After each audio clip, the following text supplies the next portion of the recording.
पर इस तरीके से गाली गलौज करना, वो भी देश के प्रधानमंत्री के, मतलब ये गली में नुक्कड़ के गुंडे ऐसी भाषा का इस्तेमाल नहीं करते जो प्रधानमंत्री के लिए मां बहन की गालियों का इस्तेमाल कर रहे हैं। दिक्कत तो इसी बात की है ना कि जिस भाषा का ये लोग इस्तेमाल करते हैं, राजनीति में मतभेद होंगे और वो स्वाभाविक हैं। और भारत जैसे लोकतंत्र में जहां पे इतनी विविधताएं हैं, जहां पे इतने राजनीतिक दल हैं, हर किसी का अपना पक्ष होगा, हर किसी का अपना मत होगा, पर अगर मतभेद की परिभाषा शब्दों की मर्यादा को गिराना है तो ये कतई भारत जैसे लोकतंत्र के लिए उचित नहीं है और मैं कतई इसको स्वीकार नहीं करता हूं। मैंने हमेशा कहा है कि राजनीति में भाषा की मर्यादा का पालन करना होगा और भारतीय भाषाओं की खूबसूरती है भैया।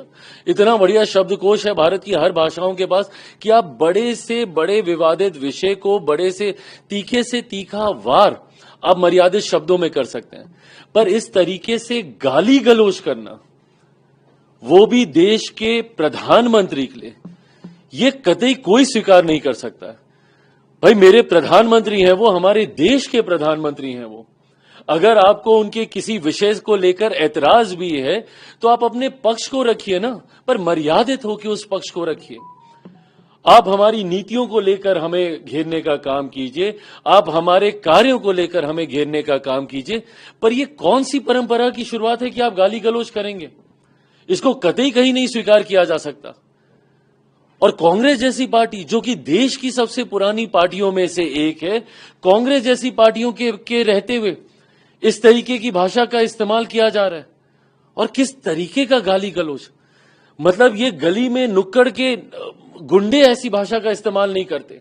और ये वही चलन है, ये वही परंपरा है राष्ट्रीय जनता दल जैसी पार्टियों की, जिसकी वजह से 90 के दशक से बिहार जो हमारा बदनाम हुआ है, आज तक हम लोग अपने उस खोए हुए गौरव स्वाभिमान की हम लोग लड़ाई लड़ रहे हैं। राष्ट्रीय जनता दल जैसी पार्टियों ने जिस तरीके से 90 के दशक से बिहार को बदनाम करने का काम किया, यही बोलचाल की वजह से, इसी तरीके की कार्यशैली की वजह से, सोचिए ये इनके कार्यकर्ता हैं जो प्रधानमंत्री के लिए मां बहन की गालियों का इस्तेमाल कर रहे हैं। ये कार्यकर्ता हैं कि ये गुंडे हैं आपके भैया। और ये वही लोग हैं जिन्होंने 90 के दशक में किस तरीके से अपराध, हत्या, लूटमार, डकैती, बलात्कार जैसी घटनाओं को चरम सीमा पर ये लोग लेकर गए थे। जो व्यक्ति गाली गलौज खुलेआम खुले मन से कर सकता है, राजनीतिक दल के वरिष्ठ नेताओं के सामने कर सकता है, वो सोचिए वो अपने घर में, गांव देहात गांव में जाके वो क्या कर रहा होगा। किस तरीके की राजनीति राष्ट्रीय जनता दल और कांग्रेस जैसी पार्टियां करना चाह रहे हैं। और जब जब चुनाव आता है, इस तरीके से भाषा की मर्यादा को ये लोग गिराने का काम करते हैं। भाई मैंने हमेशा इस बात को कहा है कि हर किसी का परिवार आपके लिए सम्मान का विषय होना चाहिए। क्या लेना देना किसी के परिवार का राजनीति से जो सार्वजनिक जीवन में भी नहीं है। लोकसभा चुनाव के दौरान इसी तरीके से मेरे परिवार के ऊपर भी ये लोग गए थे। आज मुझे बताइए, जो लोग सार्वजनिक जीवन में नहीं है, आप उनके बारे में इतनी आपत्तिजनक टिप्पणी आप कर रहे हैं। अब बोले ना प्रधानमंत्री जी को, भाई हम लोग जवाब देंगे, प्रधानमंत्री जी जवाब देंगे। पूछे उनके ऊपर, उनकी कार्यशैली को लेकर, उनकी नीतियों को लेकर एक एक विषय का स्पष्टीकरण हम लोग देंगे। और किस यात्रा को ये लोग लेकर निकले, इतनी बुद्धि तो कांग्रेस जो कि देश की सबसे पुरानी पार्टी और बिहार की पुरानी पार्टियों में से एक राष्ट्रीय जनता दल है, उनके नेताओं को इतनी बुद्धि तो होनी चाहिए कि भैया एसआईआर का मुद्दा, इसमें सरकार का क्या लेना देना।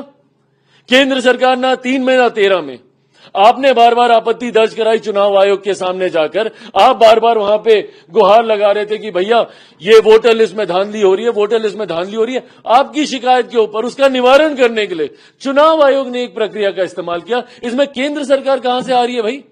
केंद्र सरकार की इस यात्रा में आप केंद्र सरकार को आप घेर रहे हैं। इस यात्रा का केंद्र सरकार से क्या लेना देना? एसआईआर का मुद्दा, ये चुनाव आयोग का मुद्दा, क्योंकि आप शिकायत कर रहे थे लोकसभा चुनाव के बाद, महाराष्ट्र के चुनाव के बाद आपने बार बार बोला कि वोटर लिस्ट में धांधली हो रही है, तो चुनाव आयोग ने उसी प्रक्रिया का इस्तेमाल किया जो इससे पहले भी देश में 4 बार की जा चुकी है। अब आपको उस प्रक्रिया पे भी आपको ऐतराज है और उसके लिए आप सरकार को घेरने आप निकले हैं। और सरकार को घेरते घेरते आप प्रधानमंत्री जी के बारे में ऐसे आपत्तिजनक शब्दों का आप इस्तेमाल करेंगे, इसको देश की जनता, बिहार की जनता मान सम्मान देने में कभी पीछे नहीं रहती।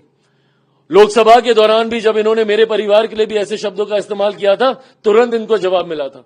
और बिहार की जनता आज भी ये देख रही है, चुनाव में ना सिर्फ इनको इसका जवाब मिलेगा, बल्कि देश की जनता ये देख रही है कि कैसे आप अपनी ओछी राजनीति को साधने के लिए आप घर परिवार की माताएं बहनों तक को आप उसमें घेरने का आप काम कर रहे हैं, जो कि घोर निंदनीय है। मैं, मेरी पूरी पार्टी इसकी पूरी तरीके से निंदा करती है। ये कतई अच्छी लोकतंत्र का परिचय नहीं है। लेकिन चिराग जी, लगातार राहुल गांधी हो या तेजस्वी यादव हो, वोट चोरी का आरोप लगा रहे हैं कि वोट चोरी करके आप चुनाव जीतते हैं, वोट चोरी करके बिहार में चुनाव जीतना चाहते हैं। क्या मतलब है ये चोरी जैसे शब्दों का?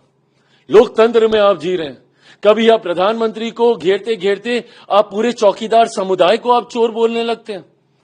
भाई, मेरा खुद का मैं जिस पृष्ठभूमि से आता हूं, अधिकांश लोग इसी व्यवसाय के साथ जुड़े हुए हैं, आप उनको आप चोर बोलने लगिएगा। आज ये वोट चोरी क्या होती है? ये चोरी हर चीज में। पर कांग्रेस की दिक्कत भी यही है ना, जिन्होंने खुद इतनी चोरियां कर रखी हो, जिन्होंने खुद इतने घोटाले कर रखे हो। 2000 का दशक हम लोग भूल नहीं सकते हैं भैया। एक के बाद एक के बाद एक के बाद नए इतिहास गढ़ने वाले घोटाले ये लोग लेकर सामने आए थे। इसीलिए इनको सिर्फ वो चोरी शब्द हर चीज में समझ में आता है। भले वो प्रधानमंत्री जी को घेरते हुए पूरे चौकीदार समुदाय को चोर बोल देना, या फिर पूरी चुनावी प्रक्रिया को एक धांधली बना देना, एक चोरी का एक गिरोह बना देना। ऐसे में उस वक्त भी देश की जनता ने इन्हें जवाब दिया था, आज भी देश की जनता जवाब देगी। भाई, कितना दूर है बिहार का चुनाव, पता चल जाएगा। और कहीं ना कहीं आपकी घबराहट दिखाई दे रही है ना, जिस तरीके से आप पूरे प्रदेश में एक ऐसे मुद्दे को लेकर जिसकी शुरुआत आपने की। इससे पहले ईवीएम रोते रहते थे ये लोग। आखिरी बार कब सुना हम लोगों ने विपक्ष के किसी भी नेता, किसी भी दल के मुंह से कि भैया ईवीएम खराब है? क्यों? क्योंकि जितनी बार स्पष्टीकरण मांगा, ईवीएम मशीन इनके सामने रख दी कि भैया हैक करके दिखाओ, तोड़ के दिखाओ, कैसे क्या हो सकता है, नहीं कर पाए। तो अब इनको नया मुद्दा चाहिए था। नया मुद्दा क्या? तो भैया अब ये एसआर वाला मुद्दा। अब 7-8 साल ये वाले मुद्दे पे लोग बहाना देते रहेंगे कि भैया हम लोग चुनाव हारे। क्यों? क्योंकि वोटर लिस्ट में आप धांधली करें। तो भैया एक बार तो जाइए आपत्ति दर्ज कराने। अगर आप बोल रहे हैं कि चोरी हो रही है, तो कहां पे शिकायत लिखाइएगा? आप चुनाव आयोग के पास जाइएगा। कौन से विपक्षी राजनीतिक दल ने कोई एक भी आपत्ति वहां पे दर्ज कराई हो? अगर आपके पास इतने ही प्रमाण है, आपने कर्नाटका का आपने दिखाया ना उस दिन, वो पूरा वो पावर पॉइंट प्रेजेंटेशन इन्होंने पेश किया था। किसकी सरकार के खिलाफ था वो? किसकी सरकार है कर्नाटका में? आप ही की सरकार है ना। तो मतलब आपकी भी सरकार धांधली से बनी है। तो ना आपको अपनी बनी सरकार पे भरोसा है, ना आपको हम लोग की बनी सरकार पे भरोसा है। तो अगर आपको चुनाव प्रक्रिया पे, चुनाव प्रणाली पे आपको भरोसा ही नहीं है, किसी भी संवैधानिक संस्था, संवैधानिक पद पर बैठे व्यक्ति का अगर आप समर्थन ही नहीं करेंगे, अगर आपको उस पर विश्वास ही नहीं रहेगा, तो आप अराजकता की तरफ आप देश को लेके जाना चाह रहे हैं। और ये अराजकता की शुरुआत है। अराजकता में ही ऐसा होता है, गाली गलौज जैसा माहौल बना देना, उत्पाद खड़ा कर देना, हंगामा खड़ा कर देना, यह अराजकता वाला माहौल है। पर जब तक मेरे प्रधानमंत्री हैं, इनकी ये मंशा कतई पूरी नहीं होगी।